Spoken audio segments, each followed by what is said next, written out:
What's wrong with my new tattoo? When I showed my tattoo artist the design for my mom's memorial tattoo, he stared at it for so long I thought he'd fallen asleep standing up.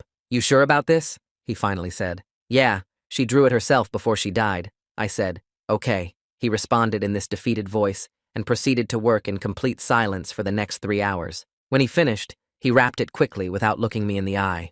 I gave him a good tip anyway and left, delighted he'd captured my mom's vision so well. But when I got home and showed my girlfriend Olivia, she literally jumped backward off the couch. What is that? She asked, staying on the other side of the room. Don't you think it came out great? I said. She kept opening and closing her mouth like she'd forgotten how to speak. Olivia slept on the couch that night saying she felt sick, but I could hear her on the phone with someone at 2 a.m. whispering, I don't know what to do, over and over. I was worried about her, but by the time I got up for work, she was gone. That day, I wore a tank top to let the tattoo breathe while it healed. My coworker saw it and dropped her coffee mug, which shattered all over the break room floor. Sorry, she said, staring at my shoulder like she'd seen something horrible. Is it that bad? I asked, trying to joke, but she just backed away. By lunch, I'd been called into HR. We've had multiple complaints about your tattoo, the director said. Complaints? I said, genuinely confused. You'll need to keep it covered at all times in the office, she said. This is your only warning. What's wrong with it? I said. It's just a memorial tattoo. She just shook her head. I'm not trying to upset people, I said. Could you tell me what the complaints were about? I asked. So I can understand? Just keep it covered, she said, not meeting my eyes. That morning, I'd posted a photo on Instagram that night with a caption about my mom. I checked it now to see if anyone had said anything that would explain how people were acting and saw it had been deleted for violating community guidelines. Facebook deleted it too. When I asked on Reddit, they banned me for hateful content. I messaged the moderator asking what was hateful about a memorial tattoo. They replied, if this is real, you need serious help, and blocked me. I sat on my bed staring at my shoulder in the mirror. What were they seeing that I wasn't? Olivia hadn't come home, so I went to her sister's place. Can we please talk? I asked through the door. There's nothing to talk about, Olivia said. I don't understand what's happening, I said. The fact that you don't see the problem is the problem, she said. Olivia, please, I said, and I could hear my voice cracking. I love you.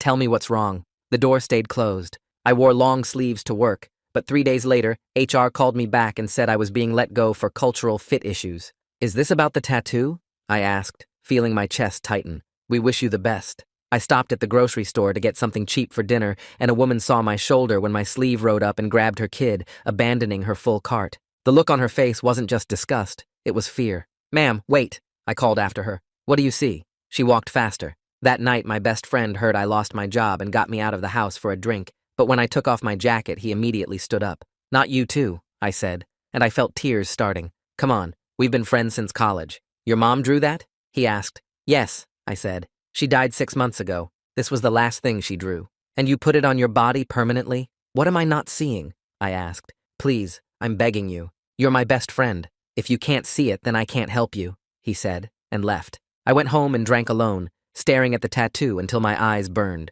I traced every line, every curve, looking for something hidden. It was just geometric patterns, interlocking shapes that my mom had sketched while she was dying. I went to the tattoo place to see if they could explain, but they refused to see me. I spent days searching online, comparing the design to every symbol database I could find. Religious symbols, hate symbols, gang signs, occult imagery, nothing matched. I posted on forums with throwaway accounts begging for answers. Every post got deleted within minutes. I wasn't sleeping. I wasn't eating. I'd lost my job, my girlfriend, my friends, my apartment, all because of a tattoo that meant everything to me and something horrible to everyone else. My dad finally called after my aunt told him, Son, where did you get that design? Mom drew it, I said, exhausted. Dad, please, I'm losing everything. Where did she see it? In a dream, I said. She said it came to her in a dream before she died. He was quiet for so long I thought he'd hung up. You need to get that removed. Dad, what is it? I said. What did Mom draw? I can't tell you that, he said. But your mother didn't know what she was drawing. She couldn't have known. He paused, and I could hear his breathing change. God, what if she knew? What? I asked. My dad's breath caught, and he said, There's something you need to know about your mother. I couldn't sleep that night. Dad's words kept playing in my head over and over while I stood in front of the bathroom mirror staring at the tattoo. What could Mom have possibly known about this design? What didn't she know? The geometric shapes looked different now, sinister in a way I couldn't explain, but everyone else seemed to see immediately. I traced the interlocking triangles with my finger until my shoulder ached. When morning light came through the window, I grabbed my phone and called Dad back. He answered on the first ring like he'd been waiting. I didn't bother with hello. I told him I needed to know everything about Mom's past before she got sick, everything about her work, everything he'd been keeping from me. My voice came out harder than I meant it to, but I was done with secrets. Dad was quiet for a long moment, and then he said he'd meet me at the diner on Fletcher Street in 2 hours. His voice sounded heavy, like something between regret and relief, like he'd been carrying this weight alone and was finally ready to set it down. I said I'd be there and hung up.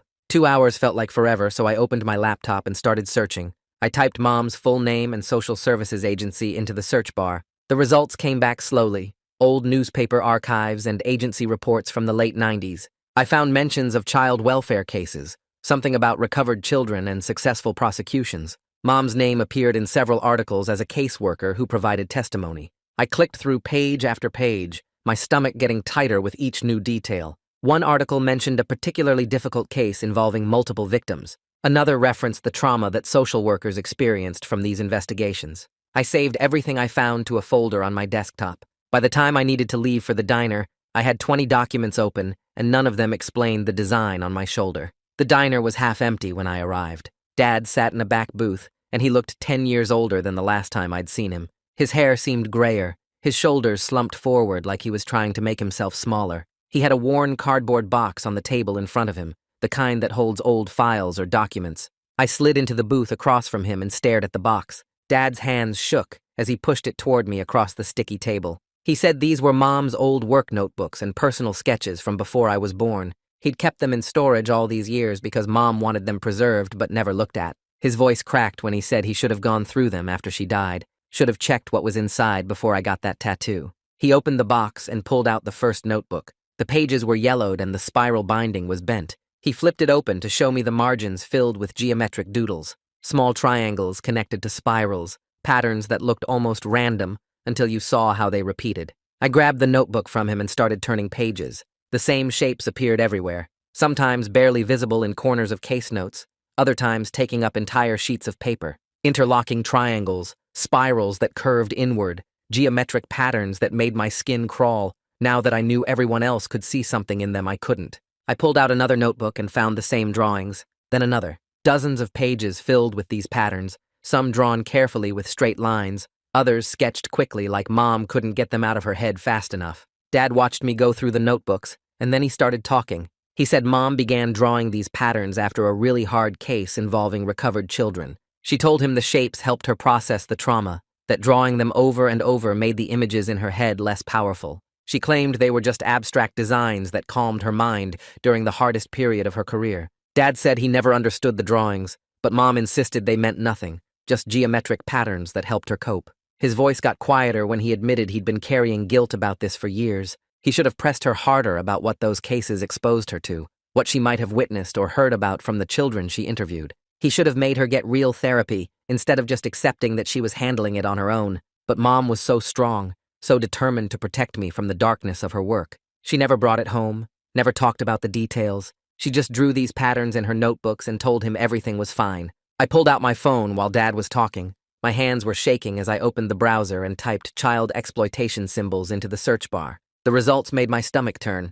I clicked on an FBI awareness campaign and scrolled through pages of symbols used by predators and traffickers. Triangular spiral patterns appeared in the database, listed as recognized indicators. The similarities weren't exact, but they were close enough. Close enough to explain why the tattoo artist stared at my design for so long. Close enough to explain why Olivia jumped backward off the couch. Close enough to explain why my coworker dropped her coffee mug and why HR fired me and why that woman grabbed her kid at the grocery store. Close enough to explain every single horrified reaction I'd received. I showed Dad the screen and watched his face crumble. He started crying quietly, tears running down his cheeks while he stared at the images. He said he'd suspected this might be the explanation, but he couldn't bring himself to believe it. He couldn't accept that Mom would have taken something so dark and put it on paper over and over, that she would have drawn it one last time before she died, and I would put it on my body permanently. He kept saying he should have known, should have checked, should have warned me. I felt sick sitting there in that booth.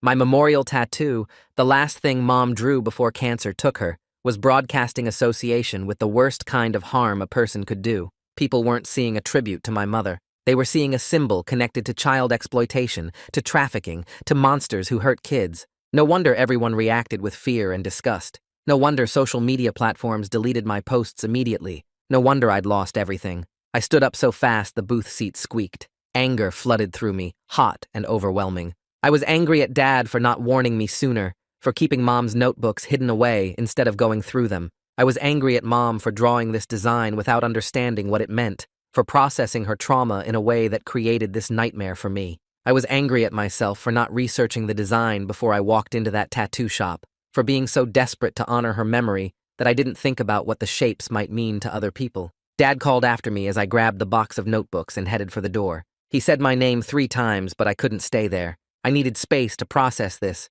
to figure out what to do next. I pushed through the diner door into the parking lot, and the sunlight felt too bright, too normal for what I'd just learned. I sat in my car with the box of notebooks on the passenger seat and pulled out my phone again. I searched laser tattoo removal and clicked on the first clinic that came up. The website explained the process, how lasers break up the ink particles so your body can absorb them. I clicked through to the pricing page and my chest got tight. Full removal of a shoulder piece this size would cost thousands of dollars. The site said most tattoos required 6 to 8 sessions, spaced 6 to 8 weeks apart. I did the math in my head. Even at the low end, that was 9 months of treatments.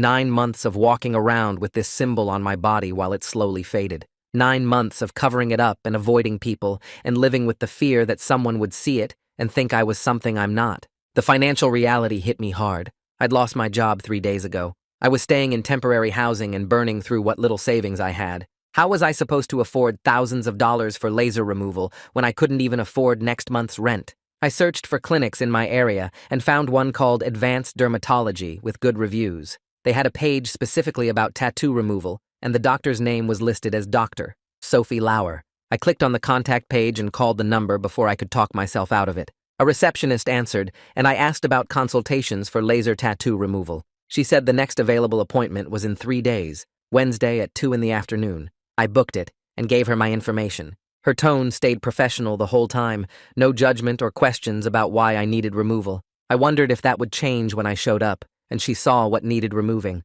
I wondered if Dr. Sophie Lauer would look at my shoulder and react the same way everyone else had, with fear or disgust or both. But I didn't have a choice. This tattoo had already cost me my job, my girlfriend, my friends, my apartment. I couldn't let it cost me anything else. I had to get it removed, no matter how long it took, or how much it cost, or how much it hurt. I drove back to my temporary housing and spent the rest of that day researching laser removal testimonials and cost breakdowns. Every article I found made the price seem worse and the timeline longer. People talked about needing 10 or 12 sessions for stubborn ink. Some said the pain was unbearable. Others posted photos of scarring and discoloration that never fully healed. I closed my laptop and stared at the ceiling, trying not to think about how I'd pay for any of this. The next morning, I woke up with the idea to post something on social media explaining the whole situation. I opened Instagram and started typing about Mom's drawings and her work with traumatized kids and how I never knew what the symbol meant. I wrote 3 paragraphs before deleting everything. It sounded defensive and unbelievable. I tried again on Facebook with a simpler version, but that felt worse, like I was making excuses. I spent hours drafting and deleting posts, trying different tones and approaches, but nothing captured the impossible situation without sounding like I was lying or deflecting blame. By the second day, I'd given up on social media entirely. I stayed inside wearing long sleeves even though my apartment was hot. I ordered food delivery and tipped extra so the driver wouldn't have to come to my door. I kept checking my phone for messages from Olivia or my best friend, but there was nothing. The silence from everyone I cared about hurt worse than the active rejection. On the 3rd day, I took a shower and put on the most conservative shirt I owned, making sure the collar came up high enough to hide my shoulder completely. I drove to Advanced Dermatology 30 minutes early and sat in my car rehearsing what I'd say when Dr. Lauer asked about the tattoo. Would she react like everyone else? Would she refuse to treat me once she saw it? The receptionist called my name at exactly 2 o'clock and led me back to an exam room. Dr. Lauer came in 5 minutes later carrying a tablet and wearing a white coat over blue scrubs. She looked to be in her 40s with dark hair pulled back and an expression that seemed professionally neutral. She asked me to remove my shirt and show her the tattoo. I hesitated, then pulled my shirt over my head and turned so she could see my shoulder. Dr. Lauer stepped closer and examined the design without saying anything. Her face stayed calm and focused, like she was looking at any other medical issue. She took photos with her tablet from different angles and asked how long I'd had it. I told her 3 weeks. She asked if I'd had any allergic reactions or complications during healing. I said no. She pulled up a chair and explained how laser removal works, describing how the light breaks up ink particles so my body can absorb them. Her voice stayed even and professional the whole time. She said a tattoo this size with this much dark ink would need at least 8 sessions, spaced 6 to 8 weeks apart. Each session would cost $400. I did the math in my head and felt my chest get tight. $3,200 minimum, probably more. Dr. Alauer pulled up before and after photos on her tablet showing other removal cases. She explained that complete removal might not be possible, and I'd likely have some scarring or shadow images remaining where the ink was densest. The geometric patterns would fade, but probably never disappear entirely. Something about that felt right, like I deserved to carry some permanent mark of this mistake. Dr. Alauer asked if I wanted to schedule sessions over the next several months, or if I wanted to start today. I stared at her. She said, if I was ready to commit to the full treatment plan, she had an opening this afternoon and could do the first session now. The sooner we started, the sooner we'd see results. I asked about payment, and she directed me to their financing partner. The receptionist gave me paperwork, and I filled it out in the waiting room, listing my income and expenses and feeling sick about how little cushion I had left. The financing company approved me for partial coverage with monthly payments of $140. It was barely manageable, but I signed anyway. Removing this tattoo wasn't optional anymore. Dr. Alauer brought me back to a different room with a large machine and a reclining chair. She had me lie face down and applied numbing cream to my shoulder, telling me to wait 20 minutes for it to take effect. When she came back, she put protective goggles over my eyes and warned me the laser would feel like hot grease hitting my skin. She wasn't exaggerating. The first pulse felt like someone had flicked burning oil across my shoulder blade. The second pulse hit the same spot, and I gripped the chair arms. Dr. Alauer worked in sections, firing the laser in rapid bursts that made my whole shoulder feel like it was cooking. The smell of burning ink mixed with something chemical and sharp. 20 minutes felt like an hour. When she finally stopped and turned off the machine, I was sweating and my hands were shaking. Dr. Alauer applied more numbing cream and covered the area with gauze, then gave me a printed sheet of aftercare instructions. Keep it covered for 48 hours. Apply the cream 3 times daily. Avoid sun exposure. No swimming or soaking. Come back in 6 weeks for the second session. I thanked her and paid the receptionist, then walked out to my car feeling the treated area swelling under my shirt. A woman was getting out of her car 2 spots over and she glanced at me. I panicked, thinking she could somehow see through my shirt to the tattoo underneath. My heart started racing, and I got in my car fast, locking the doors like that would protect me. The paranoia was exhausting, but I couldn't shake it. Every person who looked at me felt like a threat. That evening, I sat at my laptop and searched for attorneys who handle wrongful termination cases. Most of the websites looked expensive and corporate. I found one named Jared Baker, who specialized in employment discrimination and offered free consultations. His site said he'd handled cases involving workplace harassment, wrongful firing, and retaliation claims. I drafted an email explaining my situation, attaching the termination letter from HR and my documentation of the tattoo and its unintended meaning. I wasn't sure if I even had a case, but I needed to explore every option. I hit send before I could second-guess myself. Jared responded the next morning asking me to come in for a meeting. His office was in a small building near downtown, nothing fancy but professional looking. I arrived 15 minutes early and waited in a lobby with outdated magazines and a receptionist who barely looked up. Jared came out at exactly 10 o'clock, a guy in his late 30s wearing khakis and a button-down shirt with the sleeves rolled up. He shook my hand and led me back to his office, which was cluttered with file boxes and legal books. He said he'd reviewed everything I sent. His assessment was straightforward and not what I wanted to hear. Cultural fit terminations are really hard to fight in court. Employers have a lot of leeway to fire people for reasons that make other employees uncomfortable. The fact that my tattoo resembled hate symbols, even unintentionally, complicated any discrimination argument I might make. He said we could try to argue that the firing was rushed or that HR didn't follow proper procedures, but those were weak angles. Jared leaned back in his chair and said what we could realistically push for was a settlement. My former employer probably didn't want publicity about this situation. We could request neutral references and a small severance payment, maybe 2 or 3 months of salary. It wasn't the vindication I wanted, but it was more realistic than a lengthy lawsuit I couldn't afford. I asked what his fees would be. Jared said his standard rate was $250 an hour, but he'd work on contingency for any settlement we secured. If we got nothing, he got nothing. That was the only way I could afford representation right now. He said he'd send a letter to my former employer's legal team outlining our concerns about the termination process and requesting a mediation meeting. He'd frame it carefully, not aggressive, but firm enough to show we were serious. I signed his representation agreement and left feeling slightly less helpless than I had in weeks. That afternoon, I sat at my laptop searching for remote contract positions that wouldn't require video interviews or in-person meetings. My resume looked solid on paper with 5 years of data analysis experience and a degree from a decent state school.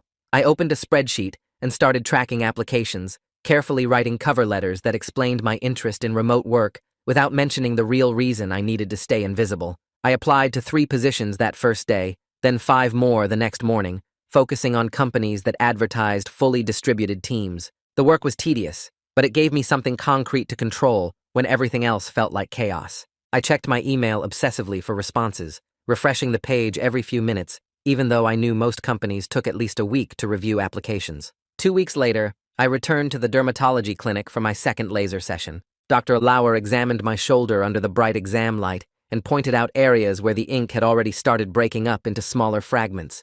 The darkest lines were still solid, but some of the lighter geometric patterns looked blurry now, less defined than before. She applied the numbing cream, and I braced myself for the pain. The laser felt just as intense as the first time, each pulse like a rubber band snap, followed by burning heat that spread across my skin. I counted the pulses to distract myself, making it to 47 before losing track. When Dr. Lauer finished, she photographed the treated area for my file and reminded me about the aftercare routine. I paid at the front desk using the financing plan and walked back to my car with my shoulder throbbing under the bandage. Dad called me that evening while I was heating up frozen pizza for dinner. I almost didn't answer because I was still carrying some anger about him keeping secrets, but I picked up on the third ring. His voice sounded tired, and he asked how I was holding up with everything. I told him about the laser session and the job applications, keeping my tone neutral. He said he'd been thinking a lot about Mom and the work she did before I was born, admitting he should have been more supportive when she was struggling with those cases.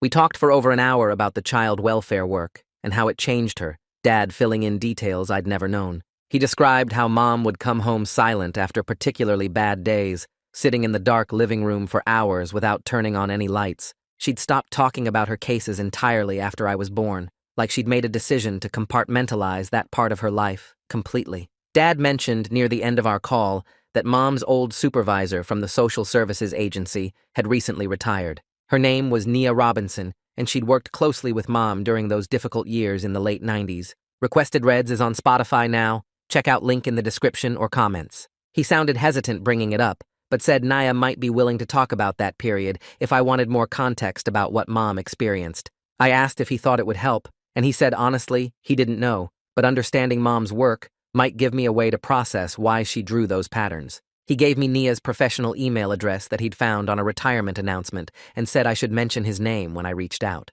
I drafted an email to Nia that night, rewriting it 4 times before I felt like the tone was right. I explained who I was and asked if she'd be willing to discuss Mom's work during her time in child welfare services. I attached a photo of the tattoo design, but I'd edited it heavily to blur the most recognizable elements while keeping the basic geometric structure visible. I asked directly if she recognized the pattern from any cases Mom might have worked on. My finger hovered over the send button for a full minute before I finally clicked it and closed my laptop. Nia responded within 3 hours, which surprised me since it was almost 11 at night. Her message was warm but straightforward, saying she remembered my mom well and had been sad to hear about her death. She confirmed that the geometric pattern in my photo resembled symbols that had been documented in several high-profile child exploitation cases from the mid to late 90s. Mom had been directly involved in interviewing recovered children who described seeing similar markings in the places where they'd been held. Nia's email included links to archived news articles about those cases, though she warned me the details were disturbing. She said Mom was one of the lead caseworkers who helped coordinate testimony and support services for the children after they were recovered. Nia's next paragraph explained that Mom had been deeply affected by those cases in ways that went beyond normal professional stress. She'd started having nightmares and anxiety attacks, eventually requesting a transfer to adult services because the child welfare work was causing what they now recognized as secondary trauma. Nia believed the geometric drawings were Mom's subconscious way of processing the images and symbols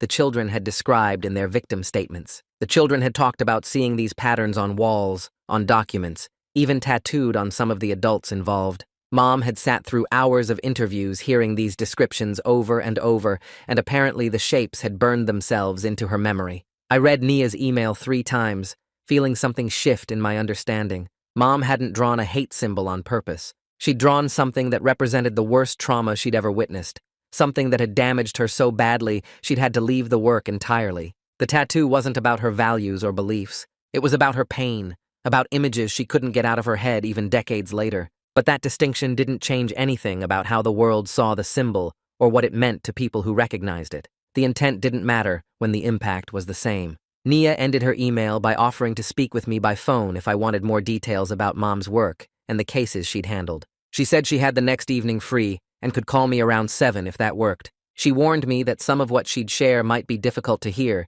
but she thought I deserved to understand the full context of what Mom had experienced. I replied immediately saying yes, and including my phone number. Nia called at exactly 7 the next evening. I was sitting on my couch with a notebook ready to take notes, but I barely wrote anything down because I was too focused on listening. Nia described Mom as one of the most dedicated child advocates she'd ever worked with, someone who fought hard for vulnerable kids, even when the system made it nearly impossible. She walked me through specific cases where Mom's testimony had helped secure convictions against people who'd hurt children, describing how Mom would spend hours preparing kids for court appearances and making sure they felt safe enough to tell their stories. Nia's voice got emotional talking about Mom's commitment and how much she'd sacrificed to do that work. She painted a picture of someone heroic and brave, someone who'd chosen to face horrible things because she believed protecting children mattered more than protecting herself from trauma. Nia's voice got quiet for a moment before she continued. She said there were things Mom mentioned in supervision sessions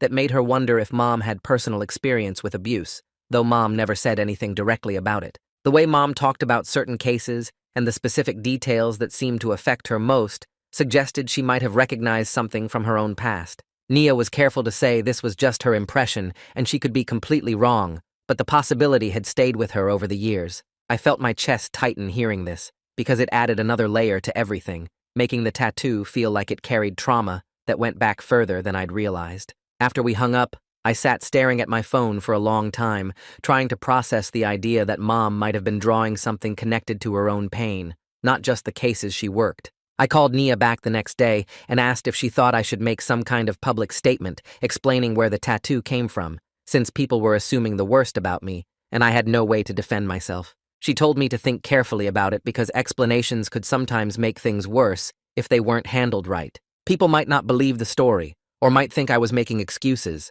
and once something was out there, I couldn't take it back. We talked through the pros and cons for almost an hour, with Nia asking questions about what I hoped to accomplish and whether I was prepared for negative responses. She said if I decided to do it, the statement would need to be very carefully worded to acknowledge the harm without being defensive. A few days later, Nia emailed me contact information for a crisis communication consultant she knew who helped people navigate reputation damage, saying this person had experience with situations where someone had caused unintended harm. I looked up the consultant's fees, and they were way beyond what I could afford, especially with no job and mounting debt. I emailed Nia back explaining I couldn't pay for professional help, and she responded offering to help me draft a statement herself if I decided that was the right path. She said she'd do it pro bono because she felt connected to the situation through Mom and wanted to help me handle it responsibly. Over the next week, we worked together through email, going back and forth on different versions of a statement. Nia helped me find language that acknowledged the tattoo's resemblance to harmful symbols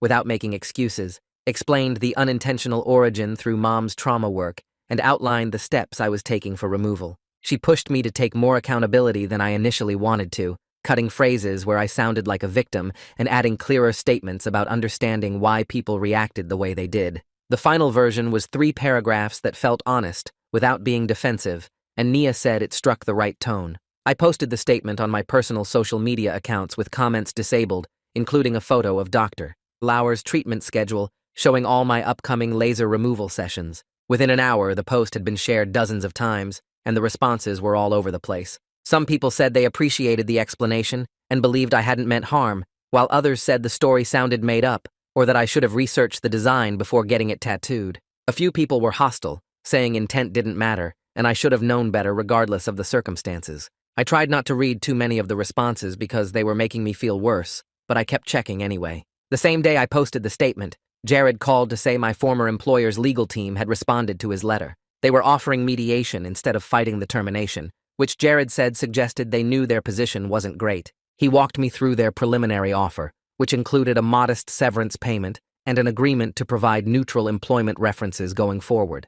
The severance was 3 months of my salary, not as much as I'd hoped for, but more than nothing. Jared said we could probably push for a bit more in the actual mediation session, but he wanted me to have realistic expectations. The mediation was scheduled for 2 weeks out at a neutral location downtown. When the day came, I put on the only suit I still owned and met Jared in the lobby of an office building I'd never been to before. We rode the elevator up to the 10th floor and walked into a conference room where my former HR director sat with their attorney. The atmosphere felt tense but professional, as everyone shook hands and sat down. The mediator explained the process, and then both sides presented their positions. The employer's attorney argued that the termination was justified based on multiple complaints and the disruption my tattoo had caused in the workplace. Jared countered that the process had been rushed and that I'd been fired before being given a real chance to address the situation through accommodation or other means. I sat there trying to stay calm while they talked about me like I wasn't in the room, feeling angry about how I'd been treated, but knowing I needed to keep it together.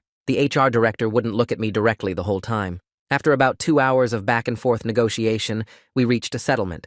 3 months of severance pay, neutral references that would only confirm my dates of employment and job title, and a mutual non-disclosure agreement about the circumstances of my termination. It wasn't perfect, and it didn't feel like justice, but it gave me some financial breathing room and removed a barrier to finding new work. Jared seemed satisfied with the outcome and said I should feel good about holding them accountable, at least a little bit. I signed the papers and walked out feeling exhausted but relieved. With the settlement money coming, I was able to pay down some of my debt and cover the next few laser removal sessions without relying entirely on the financing plan. The relief of having stable income again, even temporarily, helped me sleep better for the first time in weeks. I could buy groceries without checking my bank account first, and I stopped having panic attacks every time my phone buzzed with a notification. The settlement also meant I could list my previous employer on job applications without worrying they'd trash me to potential new employers. I started applying for remote positions doing data analysis, focusing on small consulting firms that wouldn't require in-person interviews where someone might see the tattoo. My resume was solid despite the abrupt job loss, and I was careful in my cover letters to frame the departure as a mutual decision to pursue new opportunities. Within 3 weeks, I got a call from a small firm that needed someone to help with a 6-month contract project. The interview was over video call and went well, and they offered me the position at the end of the week. The pay wasn't as good as my old job, but it was enough to cover basic expenses and keep my resume active while I continued the removal process. The work was straightforward data analysis that I could do from my apartment, and nobody would see the tattoo while it was removed. I accepted the offer immediately and started the following Monday, feeling like I'd finally stopped the freefall and found some solid ground. The third laser session came 2 weeks after I started the consulting job. I drove to Dr. Lauer's office feeling less panicked than before, knowing I had income and a plan moving forward. She examined the treated area under her bright lamp and nodded slowly. The lighter parts of the design were definitely fading, she said, though the darkest lines would need several more treatments to break down enough for removal. She asked how I was doing emotionally, and I told her the truth. The anxiety hadn't gone away, and I still felt isolated most of the time, avoiding places where people might see my shoulder, even though it was covered. She listened without interrupting, and then mentioned something I hadn't expected. Many of her patients dealing with regrettable tattoos benefited from therapy to process the psychological impact, she said. She handed me a card for a counselor who specialized in body image issues and trauma. I looked at the card and added it mentally to my growing list of things I couldn't quite afford, but probably needed. The session itself hurt just as much as the previous ones, that same feeling of hot grease spattering across my skin for 20 minutes. I gritted my teeth through it and tried to think about the progress, about how each treatment brought me closer to erasing this mistake. When she finished and wrapped the area, I thanked her and scheduled the 4th session for 6 weeks out. Driving home, I thought about the therapy referral and wondered if I could squeeze it into my budget somehow. Dad called that evening while I was making dinner in my small apartment kitchen. He said he'd been thinking about what we discussed at the diner and wanted me to come over to go through more of Mom's belongings. There were photo albums and journals I might want to see, he said. His voice sounded tired but determined. I felt my stomach tighten at the thought of what I might find, but I agreed. Understanding Mom more fully was part of healing from this, even if it hurt. We set a date for that weekend, and I spent the next few days feeling nervous about what those journals might reveal. Saturday morning, I drove to Dad's house and found him waiting on the front porch. He looked older somehow, like the weight of these revelations had physically aged him. We went inside, and he led me up to the attic, a space I hadn't been in since I was a kid searching for Christmas presents. He pulled down several cardboard boxes marked with Mom's name and dates from the 90s. We carried them downstairs to the living room and started opening them one by one. Inside were journals from different periods of her life, spiral notebooks filled with her neat handwriting. I started reading and couldn't stop. Her entries about the child welfare cases were detailed and raw, describing children she'd interviewed and families she'd tried to help.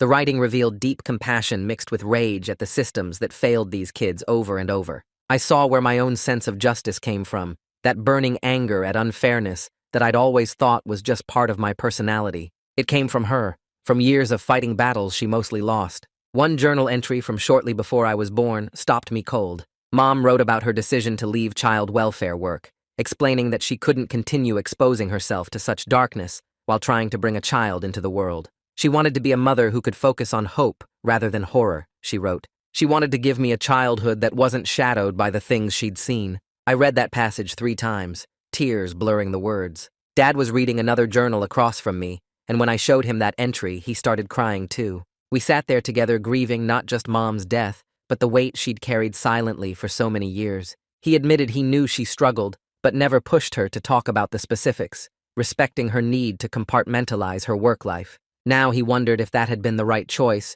or if he should have insisted she get help processing the trauma. I asked Dad if he thought Mom would be horrified to know what her drawing became. He was quiet for a long moment, and then said honestly that she'd be devastated, but would also understand it wasn't my fault. She would hate that her pain had caused me pain, he said. We agreed that the best way to honor her was to remove the tattoo while remembering the good she did in her career, the children she helped, and the families she fought for. The drawing was just one manifestation of her trauma, not the sum of who she was. That conversation helped more than I expected, giving me permission to let go of the image while keeping the memory of her strength. The 4th laser session showed continued progress. Dr. Lauer took photos and showed me the comparison with the first session. About 40% of the ink was now significantly faded, she said. The design was still visible but much lighter, especially in the areas with thinner lines. She estimated I'd need at least 4 more sessions to get to a point where a skilled cover-up artist could work with what remained. That timeline felt both endless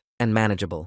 I was healing slowly, both the physical tattoo and the psychological damage it had caused. She asked if I'd followed up with the therapist, and I admitted I hadn't yet due to cost. She nodded and said to reach out when I was ready, that the referral would still be valid. Back home, I started researching cover-up artists who specialized in transforming problematic tattoos into something meaningful. I spent hours looking at portfolios and reading reviews, searching for someone who could take the faded remains of this nightmare and turn it into something I could live with. I found Troy Watkins, whose work showed incredible skill at reimagining difficult pieces. His portfolio included several cover-ups of hate symbols and gang tattoos, transforming them into beautiful nature scenes and abstract designs. His consultation fee was steep at $200, but I bookmarked his website and started saving. I'd book an appointment after my removal sessions were complete, giving myself something to look forward to. 3 days later, my phone buzzed with a text from a number I still had saved, Olivia. My heart jumped, seeing her name on the screen.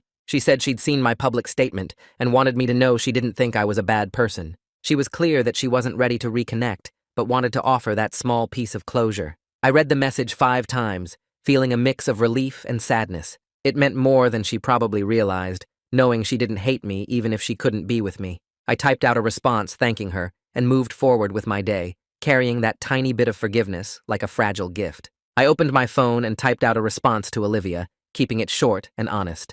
I thanked her for reaching out and apologized again for the trauma my ignorance had caused her. I hit send and watched the message show as delivered, then read. She didn't reply, and I sat there for probably 20 minutes staring at the screen before I accepted she wouldn't. I set the phone down and went to make dinner, feeling like maybe I'd taken one tiny step toward earning forgiveness, even if it was just from myself. 3 days later, my phone buzzed during my morning coffee, and I nearly dropped the mug when I saw my best friend's name on the screen. His message was longer than Olivia's, more careful with the words. He said he'd been thinking about everything and wanted me to know he didn't hate me. He wrote that he needed more time to process his own reaction, but maybe eventually we could rebuild our friendship once enough distance had passed. I read the message 5 times, then typed back that I understood and respected whatever boundary he needed. I told him I missed him and would be here whenever he was ready. He sent back a thumbs up emoji and nothing else, but it was something.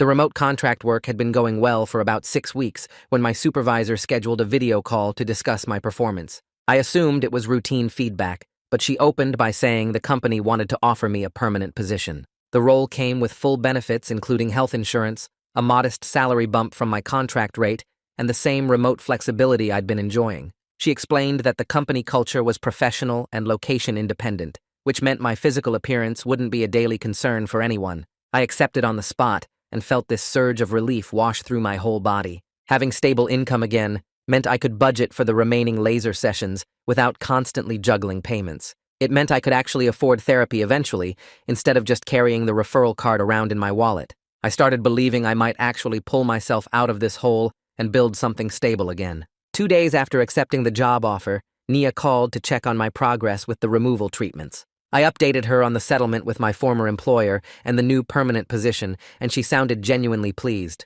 Then she mentioned something about a support group for people who'd experienced unintended harm or association with hate symbols. She said it might help to connect with others navigating similar situations. I was skeptical because group therapy stuff had never really appealed to me, but she sent me the meeting information anyway, along with a note saying, just to consider it. The group met weekly via video call, which made it more accessible, so I bookmarked the email and told myself I'd think about it. A week later, I joined the video call 5 minutes late, my camera off and microphone muted while I decided whether to stay. There were 8 other people on the call, all with their cameras on, and a facilitator who introduced herself and explained the group's focus on accountability without shame. I listened to a guy around my age talk about getting a gang tattoo as a teenager that he didn't understand was a hate symbol until he tried to join the military. A woman shared about accidentally using a slogan in her business marketing that turned out to have white supremacist origins. Their stories were different from mine, but the core experience was the same, that gut punch of realizing you'd caused harm without meaning to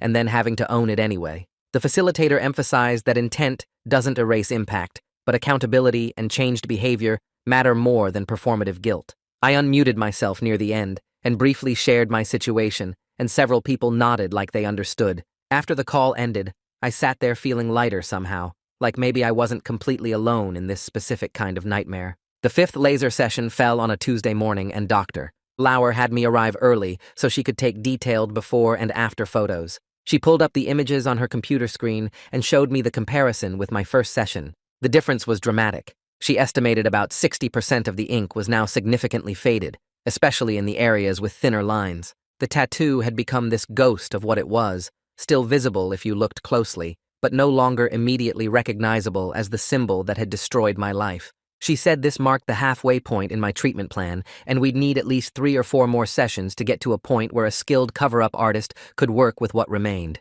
I asked her to schedule the next session right then, and she booked me for 6 weeks out. Walking to my car afterward, I caught my reflection in a store window, and for the first time in months, I didn't immediately look away from my own shoulder. That afternoon, I called Troy Watkins's studio and spoke with his assistant about scheduling a consultation. She asked about my situation, and I gave her the brief version that I was in the middle of laser removal for a problematic tattoo and wanted to discuss cover-up options. She mentioned that Troy had worked with several clients in similar situations and approached these projects with real sensitivity and artistic skill. We scheduled the consultation for 2 months out, which would give me time for 1 more laser session before we discussed the design. The consultation fee was $200, but she said that would be credited toward the final tattoo cost if I decided to move forward. I marked the date in my calendar and felt like I was finally building towards something positive instead of just running damage control. Dad and I started having dinner together every Thursday night, meeting at this diner halfway between our places. The first few dinners were awkward as we figured out how to talk about Mom without all the protective silence we'd maintained for so long. But by the 4th week, we'd found a rhythm, sharing memories and stories that filled in gaps in each other's understanding of who she'd been. Dad mentioned he'd started seeing a therapist to process his own grief and the revelations about Mom's past. He said it was helping him separate his guilt about not protecting her from trauma from his grief about losing her. These dinners became something I looked forward to, this weekly chance to build a relationship with my father that was more honest than what we'd had before. On a Sunday afternoon, I sat down and wrote a letter to the original tattoo artist. I explained everything I'd learned about the design's meaning and the history behind why Mom had drawn it. I thanked him for trying to warn me, even though I'd been too ignorant to understand what he was seeing. I apologized for putting him in that position and told him I was getting the tattoo removed. I didn't expect a response, and I wasn't even sure if he still worked at that shop, but I addressed it there anyway and walked it to the mailbox on the corner. Mailing that letter felt like closing a loop, one more piece of accountability I needed to take care of before I could fully move forward. 2 days later, I checked my mailbox and found a handwritten envelope from the tattoo shop with no return address. Inside was a short note on plain paper saying he appreciated me reaching out and was glad I was getting the removal done, that he'd turned away 2 other clients who wanted that exact design since my session. Because he'd added it to his personal blacklist of symbols he wouldn't ink no matter what story the client gave him. Reading his words made me realize how many other people might have stumbled into the same nightmare if he hadn't learned to recognize it. And I folded the note carefully and put it in the box with Mom's journals as another piece of this whole terrible puzzle. The 6th laser session happened on a Thursday morning, and Dr. Lauer examined my shoulder before starting, commenting that the ink had broken up significantly, and she felt confident a skilled cover artist could work with what would remain after one more treatment. The laser hurt just as much as always, but I focused on her words about being almost done with this phase, counting down the minutes until she finished and applied the cooling gel that took the edge off the burning. She scheduled my final session for 6 weeks out and said after that, I'd need to wait another 6 weeks for complete healing before any cover work could begin, which meant I was looking at 3 more months minimum before this whole thing would be truly behind me. Walking to my car afterward, I called Troy Watkins's studio and moved my consultation up since I'd be ready sooner than originally planned, and his assistant found an opening 2 weeks out that would give me time to start thinking about design ideas. The consultation happened on a rainy Saturday afternoon at his studio in a converted warehouse downtown, and when I walked in, Troy was finishing up with another client, carefully wrapping fresh ink on someone's forearm while talking them through aftercare instructions. He looked up when the door chimed and nodded at me to wait, so I sat in the lobby looking at his portfolio binder full of cover work he'd done, seeing how he'd transformed regrettable tattoos into beautiful new pieces that completely hid what was underneath. When his client left, Troy brought me back to his station and had me take off my shirt, so he could examine the faded tattoo under his bright work light, and he spent several minutes just looking at it from different angles while sketching quick notes on a pad. He asked what was meaningful to me about my mom, and I told him about her love of oak trees, how we used to hike together when I was a kid, and she'd always stop to touch the bark of the biggest oaks we passed, saying they made her feel grounded. Troy nodded and started sketching a landscape design right there, showing me how he could create a scene with a massive oak tree as the centerpiece, its branches spreading across my shoulder blade, while roots wrapped down toward my arm, and he pointed out how the darkest parts of the remaining ink lined up perfectly with where he'd placed the tree trunk and thickest branches. The design felt right immediately, like it honored who Mom actually was, instead of broadcasting the trauma she'd carried, and I told him I wanted to move forward as soon as possible. Troy explained the session would take 6 to 8 hours, and warned me that tattooing over laser-treated skin hurts more than normal, because the tissue is damaged and sensitive, but he'd worked with plenty of removal clients before and knew how to manage the process. We scheduled the cover work for 3 months out to give my skin maximum healing time, and I put down a deposit that afternoon before leaving his studio, feeling like I finally had a clear path to the other side of this mess. The waiting period stretched out, but I used it to keep going to therapy every week, working with a counselor who helped me untangle my grief about Mom from my anger about the secrets and my guilt about the tattoo. She had me write letters to Mom that I never sent, processing all the complicated feelings about loving someone who'd been broken by things I'd never fully understand. And slowly, I started separating Mom's trauma from my own identity and finding compassion for both of us. Dad and I kept having our Thursday dinners, and one evening I asked if he'd go with me to visit Mom's grave, something neither of us had done since the funeral, because it felt too hard. He agreed, and the following Sunday, we drove out to the cemetery together, parking near the section where Mom was buried and walking across the grass to her headstone. I knelt down and traced her name with my fingers, while Dad stood behind me with his hand on my shoulder, and I started talking to her like she could hear me, telling her about the tattoo and everything that happened and how I was getting it removed. I explained that I wasn't ashamed of her, but that I finally understood the pain behind those drawings, and I wanted to honor her healing and her strength instead of wearing the symbols of her wounds on my body forever. Dad cried quietly and added his own words about missing her and wishing he'd pushed harder to get her help when she was alive, and we stayed there for almost an hour, just talking to her and to each other about memories and regrets and hopes for moving forward. The final laser session with Dr. Lauer achieved as much fading as the technology could manage, leaving only the faintest ghost of the original design visible on my skin like a watermark. She took photos for her records and told me the results were excellent, that Troy would have a clean canvas to work with for the cover piece, and she wished me well with the rest of my journey, while noting that my commitment to fixing this situation had been remarkable. I thanked her for treating me with respect through the whole process, when she could have easily judged me, and she said everyone makes mistakes, and what matters is taking responsibility and doing the work to make things right. 3 months after that first consultation, I sat in Troy's chair on a Saturday morning with 8 hours blocked out for the cover session, watching in the mirror as he transferred the stencil of the oak tree design onto my shoulder and started outlining the trunk. The buzzing of the tattoo machine and the sharp pain of the needle felt familiar, but different this time, like I was building something instead of just marking myself with someone else's trauma, and I focused on breathing through the discomfort while Troy worked steadily across my skin. He took breaks every couple hours to let me rest and eat something, and during one break, he told me about other clients he'd helped transform painful reminders into meaningful art, saying that's what made this work worthwhile for him. The tree took shape slowly across the afternoon, branches spreading and leaves filling in and roots wrapping around the curves of my shoulder. And by the time Troy finished the final shading and wiped away the excess ink, I had a memorial tattoo that actually honored Mom's strength and resilience, instead of broadcasting the worst things she'd survived. Looking at it in the mirror, I felt something release in my chest, this weight I'd been carrying for months finally lifting, because I'd taken responsibility for my mistake and done the hard work to make it right, and I could move forward, knowing I'd learned to forgive both Mom and myself for being imperfect people, trying our best with the understanding we had. That's my version of events, but I know you've got your own take. What would you have done in my place? Drop your thoughts in the comments. I'll be reading through them. The best part of this channel is seeing how you all see the same story differently.